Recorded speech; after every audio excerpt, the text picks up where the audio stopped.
about the Brunnstrom approach. So in this class, I am going to talk about the concept and principles underlying the Brunnstrom approach and what are all the stages in the Brunnstrom recovery and the treatment principles of the Brunnstrom stages. So before getting into the topic, let's brush up about the history of the Brunnstrom approach. So Brunnstrom approach was developed by a physical therapist from Sweden in early 1950s. So Brunnstrom used the motor control theory and the observation of the patients for the developing the treatment techniques according to this approach. So the procedure which he used is basically a trial and error fashion. And they later modified the Brunnstrom approach in the light of neurophysiological knowledge and the new concepts has arrived. So he is the Sidney Brunnstrom who developed the Brunnstrom approach. So to introduce about the Brunnstrom approach, it was basically formed with the help of the theories which are from the motor control. So reflex theory and hierarchical theory forms the basis for the Brunnstrom approach. So in reflex theory, it was stated that the movement is controlled by the stimulus. So the stimulus will give you a response. That response will act as a stimulus for the another response to evoke. So reflexes are the basis for the movement. So this is the concept of the reflex theory. So all the reflexes are combined to give an action that contributes to the behavior. So that is the basic concept of the reflex theory. And coming to the hierarchical theory, it was characterized by the top-down approach, which is top-down structure, in which the higher centers always take in charge of the lower centers. Here the higher center is called as the brain and the lower center is the centers which are located down to the brain, which is the midbrain and the brainstem and the spinal cord and the lower nerves. So those are all the lower centers. So here it is stated that the brain is taking control of the lower centers which are down to the brain. So this is the basic concept of the hierarchical theory. So based on the reflex theory and hierarchical theory, Brunnstrom developed an approach to treat the hemiplegic patients. So when the CNS is injured as in cerebrovascular accident, which is called as a stroke, an individual goes through an evolution in reverse. So evolution in reverse is the patient will lose the capability of voluntary control. So the movement becomes primitive, reflex and automatic. So the voluntary movement is not possible in case of the CNS injured state. So the changes in the stone and the presence of the reflexes is considered as the normal process of the recovery. Brunnstrom considered the recovery after a cerebrovascular accident as a normal process. When there is a changes in tone and the presence of reflexes, everything is considered as a normal in the process of the recovery. So the movement recovery tends to be stereotypic. So which is not a voluntary one, which is a stereotypic one. So the patient exhibits only few stereotypic movement pattern, which is called as basic limb synergies. The limb will be moved in a stereotyped manner. Basically the limb synergies, which are two, flexor synergy and the extensor synergy. These are the two basic limb synergies. So based on observation of recovery from the following stroke, this approach makes use of associative reactions, tonic reflexes and the development of basic synergies to facilitate the movement. So Brunnstrom stated that to facilitate a movement, we can use the associated reactions, tonic reflexes and the basic limb synergies to facilitate any of the movement in the cerebrovascular accident patients. So use of such procedure is temporary. So we can use the associated reaction, reflexes on the temporary state. Once the movement has evoked, we have to halt the use of the reactions and the reflexes.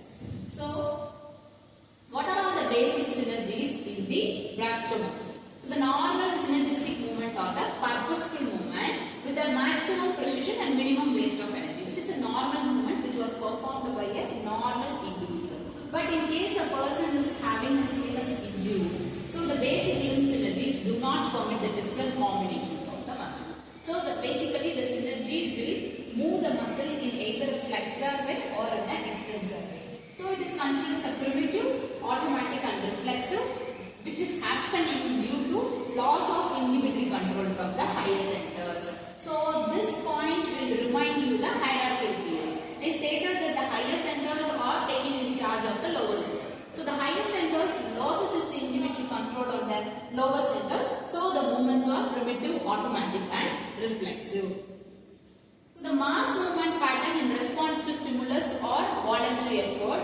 Gross flexor movement, which is a flexor synergy. Gross extensor movement, which is an extensor synergy. So the combination of both the flexor and extensor synergy will give you a mixed synergy. The combination of the strongest component of both the synergies will give you a mixed synergy. So which appear during early spastic period of the recovery. So early spastic period will be depicting the most common features, strongest component of flexor synergy and extensor synergies.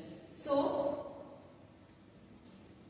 the flexor synergy will have the flexion component of the upper lip. The extensor synergy will be having the extensor component of the upper lip. Similarly, the extensor synergy for the lower lip and the flexor synergy of the lower lip.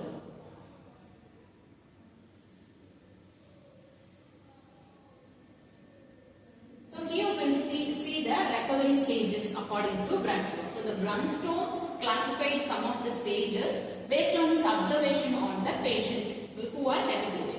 So the first is, so initially the 6 stages was considered, later the 7th recovery stage was also included in that. So the stages cannot be skipped. The stages has to be followed in one by one manner. Depending on the severity of the insult and the degree of motor involvement, the stages can be arrested at any stage in the process.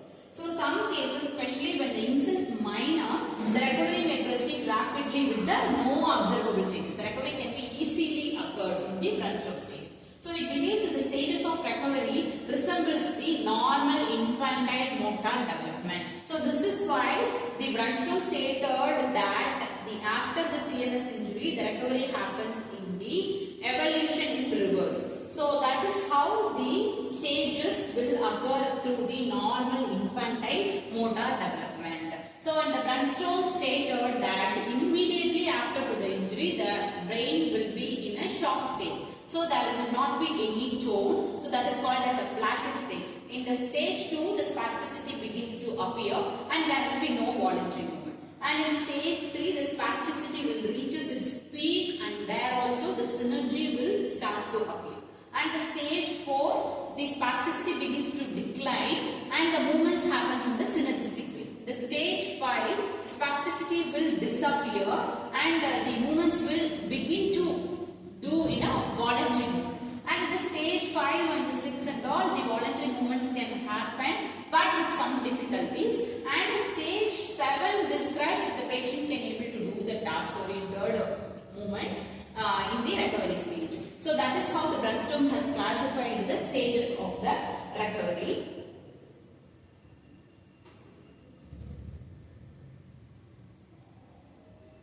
So what are the principles Brunnstrom stated? Let's brush up it quickly. So the treatment progresses developmentally. So facilitate the patient's process throughout the recovery stages.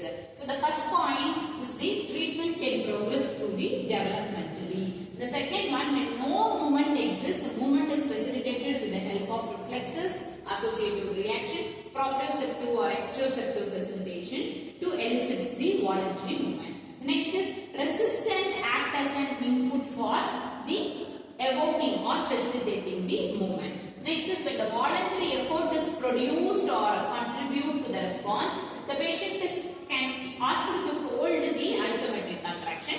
If there is a successful eccentric contraction performed, then concentric contraction is finally done. So the next is facilitation is reduced or dropped out once we achieved the goal of attaining the voluntary control. Next, no primitive reflexes including associated reactions are used.